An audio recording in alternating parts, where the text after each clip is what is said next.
Hello,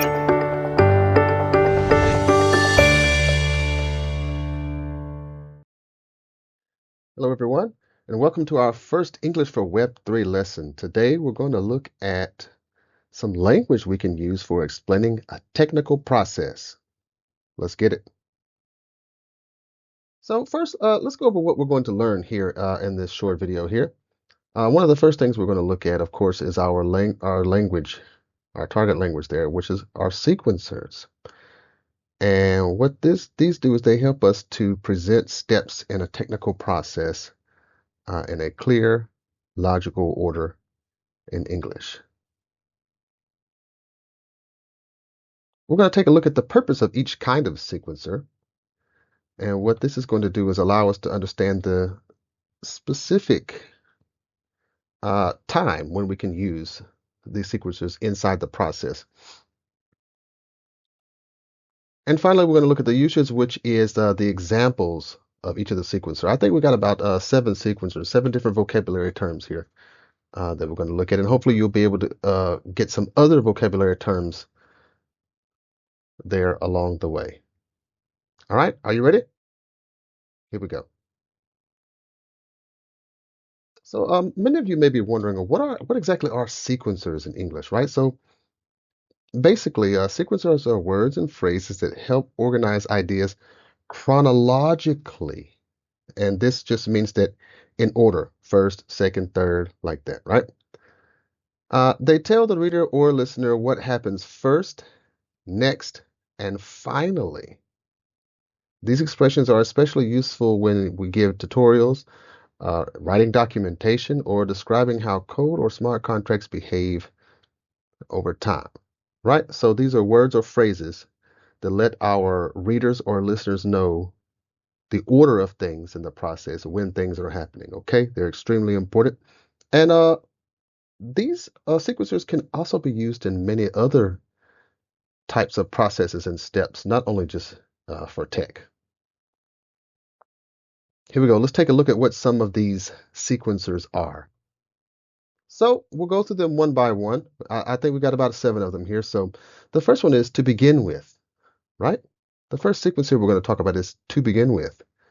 And this is usually used at the beginning of a sentence or process. So the purpose here of to begin with is to express something that is used to start or introduce the first step in a process. Okay? An example would be, to begin with, the user constructs a transaction, including essential fields such as address, nuts, signature, and gas limit. All right, so we can see clearly how to begin with, and then it introduces something that happens first in the process. Good. Next we have once, and it's going to be once plus something happens. Once something happens, then another thing happens, right? So the purpose of this is to show that a condition is complete. So once one condition is complete, another condition starts. For example, once the transaction has been prepared, the user signs it with their private key. So once the thing that they're waiting for, the condition, the transaction has been prepared, right? So after this happens, the user signs the private key. So this thing must happen first, and then immediately after that, the user can sign with their private key, right? So it's like a 1-2 combination, but this thing that once introduces must happen first.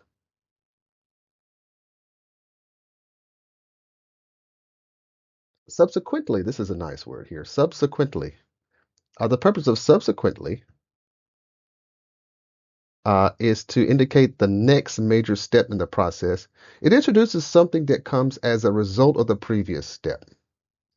So something happened before, and then because of that, this is the next thing. For example, subsequently, the signed transaction is broadcast to the Ethereum network. Okay? So here we have subsequently. So something happened before. And after that, the signed transaction is broadcast to the Ethereum network.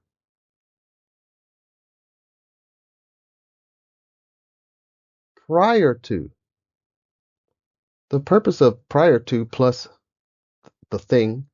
So prior to something happened, or we can look at it like this: before something happens, right? Prior to is similar to before.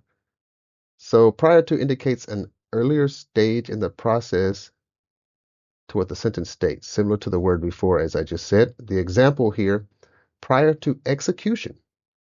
This means before execution. Validators select transactions from their mempools. Okay? So prior to execution would be before execution. Before execution can happen, this thing must happen first.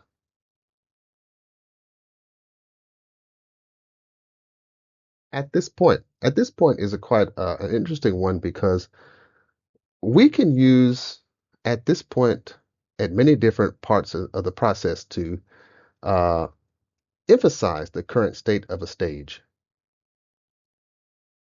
It's kind of like a road marker, a map, road signs inside your process.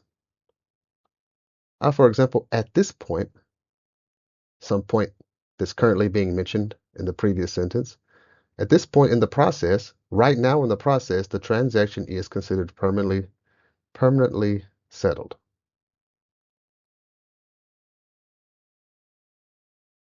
That's what we can use at this point. So it can be somewhere near the beginning of the process, in the middle of the process, or at the end.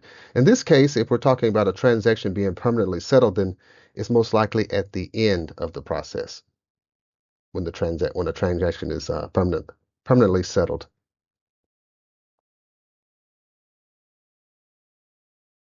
Okay, ultimately is another good sequencer here. So the purpose of ultimately is to signal the final step or the result or consequence in a process.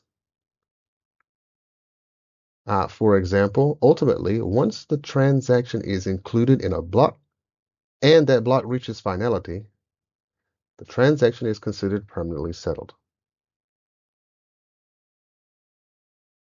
Right? So this is signaling the financial or the resulting step in the process. All right. Great job, everybody. Now it's time for our learning challenge. As I always say, one of the best ways to actually learn something is by doing it. We must do it to actually learn, right? This includes anything that we want to learn in our life. So here we go. So first, I want you to think of a technical process that you know fairly well. For example, it could be something very simple like pushing code to GitHub. Then prepare to describe it simply. We only need about 3 to 5 steps. It doesn't need to be the entire process, just something very easy with 3 to 5 steps, using the sequencers that we learned in this lesson. And then finally, once you are ready, practice it. Practice your new English skills by writing your process in the comments down below. I look forward to seeing them. Think, prepare, practice. This is a very fantastic structure that you can follow to learn something.